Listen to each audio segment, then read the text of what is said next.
What if mercy was your downfall and your legacy? Good evening, and welcome back to Wisdom by the Fireside. In tonight's figure's story, we walk the quiet path of a man whose silence disturbed kings, whose generosity threatened tyrants, and whose death split a city in half. This is the story of Uthman Ibn Affan. May Allah be pleased with him. The man they called Dhu an-Nurayn, possessor of two lights, for reasons no other human being has ever shared. In today's story, we don't just revisit his rise and fall, we trace the sacred whispers beneath his every decision. What kind of soul gives everything away, wealth, power, even protection, when chaos is at the gates? Was he too soft for a world of steel? Or was there something deeper guiding him? Let's begin, not with his death, but with a door he refused to shut. Uthman ibn Affan was born into the powerful clan of Banu Umayyah, in the heart of Quraysh's elite. His family was wealthy, influential, and respected. But Uthman stood apart, not because of privilege, but because of restraint. Even in his youth, he avoided the arrogance of his tribe. He never drank alcohol, never raised his voice in pride, and never bowed to idols, even before Islam arrived. As if something inside him already knew the truth was coming. He became a merchant, a brilliant one. His caravans were among the most successful in the region, but he wasn't known for cheating or hoarding. On the contrary, he became known for quiet charity. When famine struck, it was often Uthman who sent wheat. When widows wept, his coin eased them. Yet he never boasted. That humility was what drew Abu Bakr, may Allah be pleased with him, to speak to him about Muhammad, peace be upon him. It only took one conversation. Uthman listened to the verses, and without hesitation, without argument, he embraced Islam.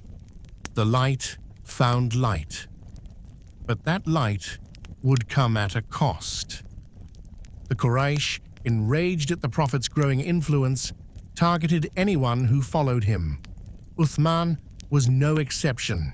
He was beaten, insulted, and socially exiled, but he bore it all without retaliation. When things grew too violent, he migrated with his wife Ruqayya, the Prophet's daughter, peace be upon him, to Abyssinia. This wasn't a man chasing power. He was running toward peace. But peace would not last. News reached him that Quraysh had softened, and many of the early Muslims began returning. It was false. The persecution had only grown. Yet he remained steadfast. Eventually, he and Ruqayya settled in Medina, and there the foundation of the new Muslim state began. And here's where Uthman's true legacy began to unfold, not in the sword, but in the scale. He didn't fight battles with a blade. He fought them with provision. He fought them with wells. And what he did next, no one expected. When the Muslims settled in Medina, water was scarce. There was a well, known as the Well of Rumah, but it belonged to a man who charged heavily for access. The people suffered. The Prophet, peace be upon him, said, "Who will buy the Well of Rumah and dedicate it to the Muslims in exchange for a reward in paradise?" No one moved until Uthman. He approached the owner, negotiated, and paid an enormous sum. Then he stood before the Muslims. and opened the well to them all, free forever. No plaque, no ceremony, just water and silence. This became a pattern in his life. During the Battle of Tabuk, when the Muslims were unprepared and struggling to fund the expedition, the Prophet, peace be upon him, again posed a challenge. Who will prepare the army for Tabuk, and for him is paradise? Once again, Uthman rose. He didn't donate a few items. He funded a third of the army. In some narrations, over 900 camels, 100 horses, and thousands of coins in gold and silver were offered by him. It was more than wealth. It was a statement of love. The Prophet, peace be upon him, responded, "Nothing will harm Uthman after what he did today." But what Uthman didn't know was that his most painful test wasn't the sacrifice of his wealth. It would be the test of his silence. Years passed, Caliph after Caliph. And then, when Umar ibn al-Khattab, may Allah be pleased with him, was fatally wounded, he appointed a council of 6 men to choose the next leader. Among them, Uthman. When the decision fell to him, he didn't grasp at it. In fact, he hesitated, but eventually he accepted, and thus began his caliphate, marked not by war or vengeance, but by kindness. And that kindness began to unsettle some. He forgave debts. He expanded the Prophet's mosque, peace be upon him, using his own money. He even ordered the official compilation of the Qur'an into a single mushaf, so that the Ummah would be unified on its recitation, and confusion would not grow. This act alone preserved the Qur'an for generations. But with growth came new territories, and with new lands came new politics, new ambitions, and whispers. Why is he so gentle? Why are his relatives in positions of power? Why doesn't he punish the rebels like Umar would have?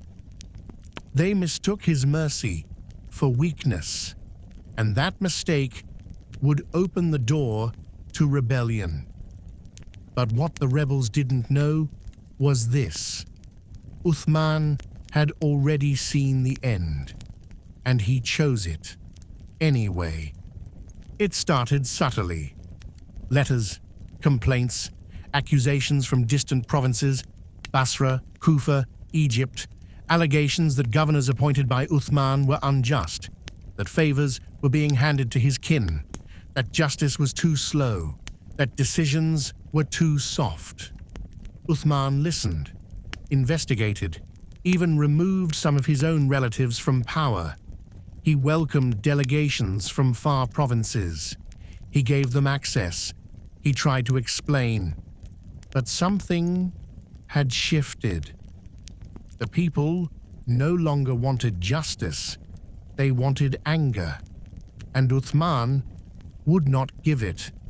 He was now in his late 70s. His beard had turned white, his voice still calm, still gentle. He fasted often, prayed all night, and still he kept his home open. He refused guards. He refused harshness. Ali ibn Abi Talib, may Allah be pleased with him, once confronted the rebels, trying to talk them down. Others, like Talha and Zubair, pleaded with the people to stop stirring unrest, but the tide of resentment had already taken root. Then came the day Uthman called the people of Medina together. He stood before them in the mosque and raised a sealed letter. His voice rang with sadness, not fear. He said, "I have heard the complaints. I have heard the slander. I swear by Allah, I have not changed anything from the way of the Prophet, peace be upon him, or the way of Abu Bakr and Umar after him. I have done only what they did.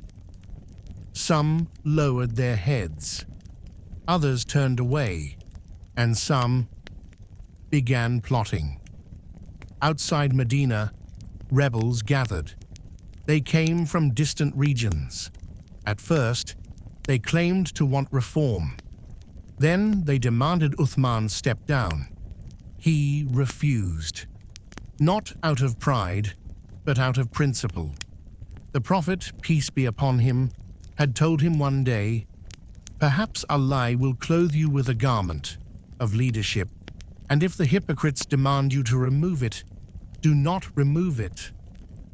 Reported in Al-Tirmidhi, cross-referenced in Al-Tabari with authentic isnad. Uthman remembered, so he stayed. He did not arm the people. He did not gather an army. Even when companions offered him protection, he declined. "I do not wish for a single drop of blood to be spilled for me," he said. But the rebels were not satisfied. They were closing in, surrounding his home. But still, he opened the Qur'an. What came next would stain the pages of history. Medina changed. Its peaceful streets, once echoing with Qur'an and laughter, now swelled with tension. The rebels had entered the city, not just outsiders, but stirred locals too. Uthman's home was no longer just a house. It was a target. They blockaded him. No one in, no one out. They cut off his water. The man who gave the well of Rumah freely to the people of Medina now thirsted in his own home. And still, Uthman did not curse them. He did not resist. He only raised his hands to the sky and whispered, "O Allah, be my witness. I have done no wrong to them." His wife Naila stood by him, day and night, risking her life to pass messages through a window. Companions wept outside the gates, unable to reach him. And those who tried, Ali, Hassan, Hussein, Ibn Umar, even Aisha, each were pained. Each tried to speak reason. But the chaos was outpacing the calm. Then a letter arrived. It was from Muawiyah in Syria, Uthman's cousin and regional governor. He had raised an army to come to his defense. All he needed was the word. But Uthman refused. He wrote back, "Do not come. I do not want blood spilled in my name. Let them do what they will. I will not be the one who causes the Muslims to fight each other." Imagine that. A man who could summon armies. A man who had defended Islam with camels and gold. Now, defending it with silence. The blockade worsened. His house was raided several times. Insults were hurled, stones thrown. The Qur'an he recited from was torn from his hands and cast aside. But Uthman picked it back up and kept reading. He had a strange calm about him, almost like he knew. One night, he fell asleep at his prayer mat, and he saw the Prophet, peace be upon him, in a dream. Next to him stood Abu Bakr and Umar. May Allah be pleased with them. The Prophet looked at Uthman and said, "O Uthman, break your fast with us tomorrow." He awoke with tears in his beard. He knew the time had come. But even on his last morning, he fasted. The morning was quiet, too quiet. Uthman, may Allah be pleased with him, performed his prayers as usual. He was fasting. The sun pierced through the shutters of his home. The city outside seemed to hold its breath. His wife, Naila, noticed something different in his face, a softness, a lightness, almost otherworldly. He walked to a small shelf where his copy of the Qur'an rested, the very same mushaf he had standardized years earlier, now worn with age and touch. He opened it, Saturday, and began reciting. No fear in his voice, just peace. The rebels, impatient and emboldened, decided to end what they had started. A few of them broke through the rear of his home, leaping the walls, blades drawn. They ignored the pleas of his wife. They ignored the shouts of his servants. They found him, seated, unarmed, reciting. One of them raised a sword. At that moment, Uthman raised his hand in defense. The sword struck his wrist. Blood spattered across the open pages of the Qur'an. The verse he was reciting, "So Allah will suffice you against them, and He is the all-hearing, the all-knowing." Surah Al-Baqarah 2:137. They struck again and again until the light dimmed from his eyes. His wife tried to shield his body. One attacker slashed her fingers. Others stormed the room, looting what they could. They didn't just kill a man, they killed a generation. Outside, the companions were devastated. Ali ibn Abi Talib, may Allah be pleased with him, reportedly wept and said, "You have killed a man whom the angels were ashamed of." Aisha, may Allah be pleased with her, collapsed in grief. Even those who had criticized Uthman stood in shock. The people of Medina had not expected it would come to this, but it was too late. The deed was done, and the Muslim world would never be the same. They thought they silenced him, but what they spilled on those pages would speak for centuries. Word spread like wildfire. Uthman has been killed. The sentence echoed through Medina like a thunderclap in a silent valley. People poured into the streets. Some collapsed in mourning. Others panicked. The shockwave didn't just strike Medina, it rolled through Basra, Kufa, Egypt, Damascus. The Ummah had lost not just a leader, but a pillar.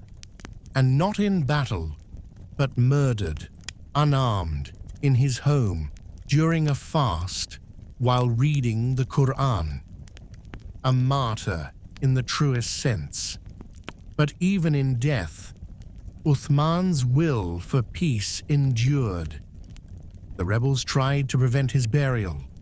They blocked attempts to take his body to Jannat al-Baqi, the resting place of the believers. They threatened violence, even after he was gone. Ali, may Allah be pleased with him, intervened once again, quietly, firmly, and arranged for Uthman's burial to take place at night. A small group of loyal companions carried his body under the veil of darkness. There was no grand funeral, no state ceremony, just silence, tears, and the moon above. And yet, what had Uthman really left behind? What remained after the dust settled? First, the Qur'an. The mushaf he had compiled, preserved, unified, recited across the world, unchanged to this day. Every syllable spoken today in prayer, every memorized ayah, every printed copy, carries his fingerprints. Second, his example. He showed that leadership wasn't always in strength, that mercy could be mightier than swords, that refusing to spill blood, even your enemies, was a mark of the righteous. But most hauntingly, he left a question in the hearts of all who came after. Is justice always loud, or can it sometimes whisper? The sword ended his life, but not his legacy. And as for the blood on those pages, it never washed away. It became a symbol, a testimony. Years later, when people flipped through ancient Qur'ans preserved in mosques and museums, one copy stood apart. It was stained. The blood of Uthman, may Allah be pleased with him, still marked its page. Surah Al-Baqarah, still legible, still recited, carried that red trace like a signature, not of martyrdom alone, but of restraint, of dignity, of faith. Children who hadn't been born when he ruled would ask their parents, why didn't he fight back? Scholars debated the same question. Was he too lenient? Was he too trusting?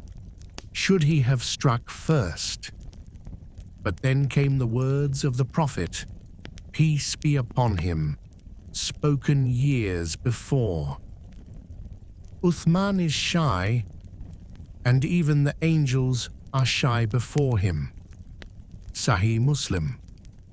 And it clicked. He wasn't too soft. He was too aware.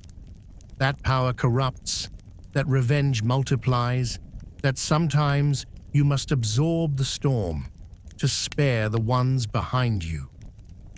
His silence had a reason. Had he fought, civil war would have erupted under his command. Had he commanded blood, Medina might have burned. Instead, he held it back, knowing full well it might cost him everything. And it did. But he gained what few ever do. The Prophet's company in the hereafter. In his dream, the Prophet, peace be upon him, had told him, break your fast with us tomorrow. And so he did. Abu Bakr, Umar, and now Uthman. The three of them, side by side, in a garden beyond time. They took his life, but they could never take his reward. For every page recited, for every word preserved, the echo of his sacrifice still lingers. But what happened after his death, what came next, was exactly what Uthman feared. The Ummah fractured. The rebels who had shouted for justice had no plan for peace. The companions, stunned and grieving, were now faced with a divided city and growing unrest. Suspicion ruled hearts, grudges hardened, and from that confusion, the first sparks of civil war ignited. Ali ibn Abi Talib, may Allah be pleased with him, was chosen as the next Caliph. But the circumstances were tense. The murder of Uthman still hung heavy. His killers were still free. Demands for justice clashed with the call for unity. The battle of the camel, the battle of Siffin, brother against brother, student against student, blood in places once filled with prayer. Uthman had seen it coming. He knew that if he defended himself with force, the rope of the Ummah would tear, that every drop of blood in his name would stain not only Medina, but generations to come. And so he chose to be the final knot holding that rope together. He absorbed the sword, so others might not have to draw theirs. Years later, scholars looked back and wept. Imam Malik said, Whoever says that Uthman did wrong after all this, let him be cursed. Ibn Kathir wrote with reverence and grief, noting that his killers achieved nothing but shame, while Uthman earned the Prophet's promise, and even those who once criticized him later repented. Because history, when allowed to breathe, always sides with truth. So what is Uthman's legacy? Not the palace, not the scandals his enemies invented, but the patience, the dignity, the man who could buy armies but chose peace, the man whose final words were not of vengeance but of the Qur'an. He left not a kingdom, but a question that echoes still. Would you give up everything, your reputation, your wealth, your life, just to stop your brothers from fighting? There's something haunting about leadership. It's lonely, heavy. Every decision echoes beyond your own soul. And Uthman ibn Affan, may Allah be pleased with him, carried that weight not with noise, but with silence. A silence that spoke more powerfully than commands. He was not Umar, sharp, commanding, feared. He was not Abu Bakr, urgent, tearful, decisive. Uthman was different, gentle, patient, and because of that, misunderstood. But Allah sees differently. The Prophet, peace be upon him, once stood on Mount Uhud with Abu Bakr, Umar, and Uthman beside him. The mountain trembled. He calmed it and said, "Stay firm, Uhud. Upon you is a prophet, a Siddiq, and 2 martyrs." Sahih al-Bukhari. At that moment, Uthman was still alive, still wealthy, still safe. But the Prophet saw the unseen. He knew what was written. And Uthman lived every step of his life walking toward that moment. His martyrdom not as punishment, but as proof. Even today, the world remembers those who ruled with might.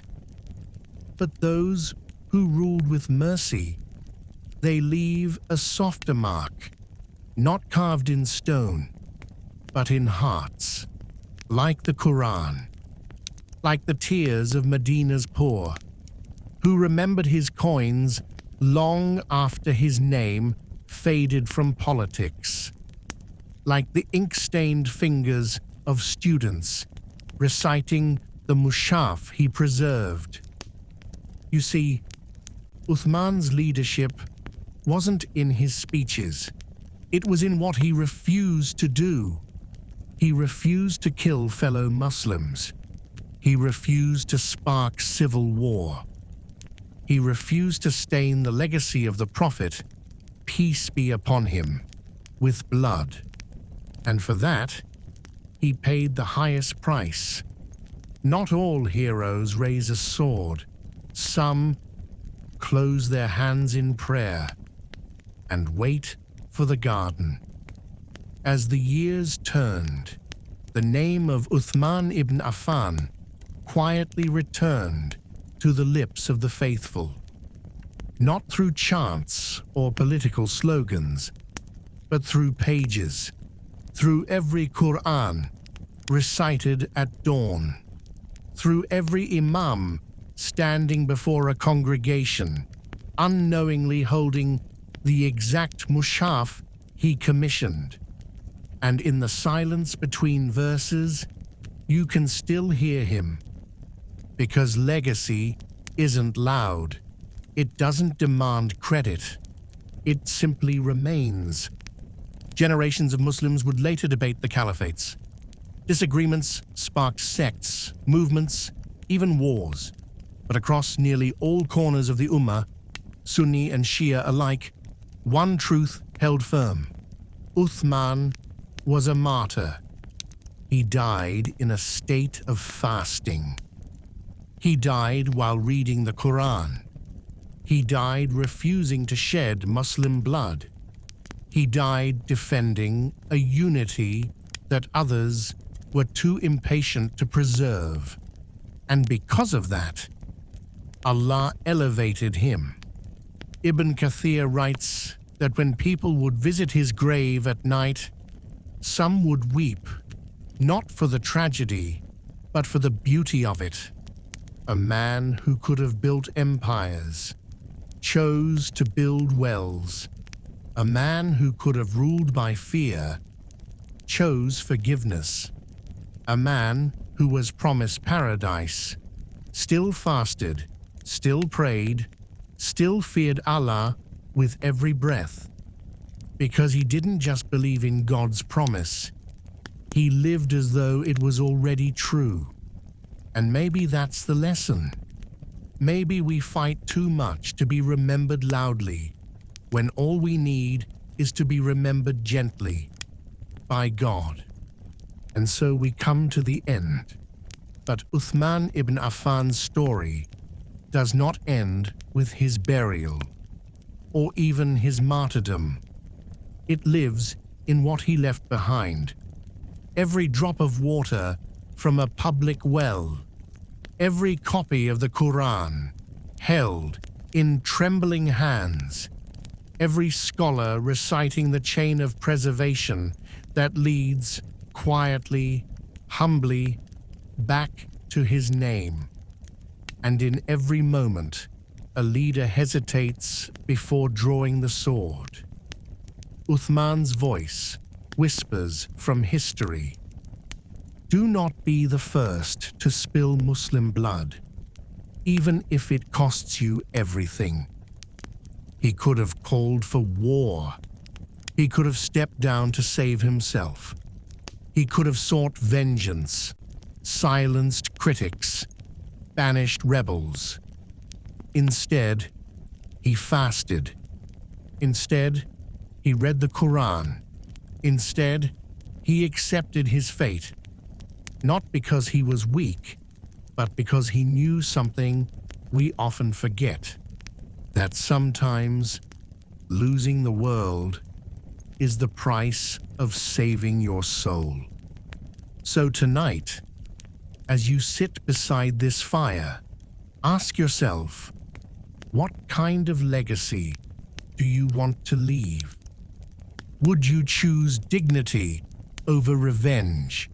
Would you choose peace over pride? Would you trust the promise of God even when the world turns against you? Because Uthman did, and because of him, the Qur'an you hold today is whole. Because of him, thousands of lives were spared in Medina. Because of him, we learn that leadership can be gentle, that martyrdom can come with a whisper, and that mercy can be louder than any sword. Thank you for listening tonight, dear friend. If the story touched your heart, share it to the ones you love. And if you would like to listen to more like it, you know where to find us.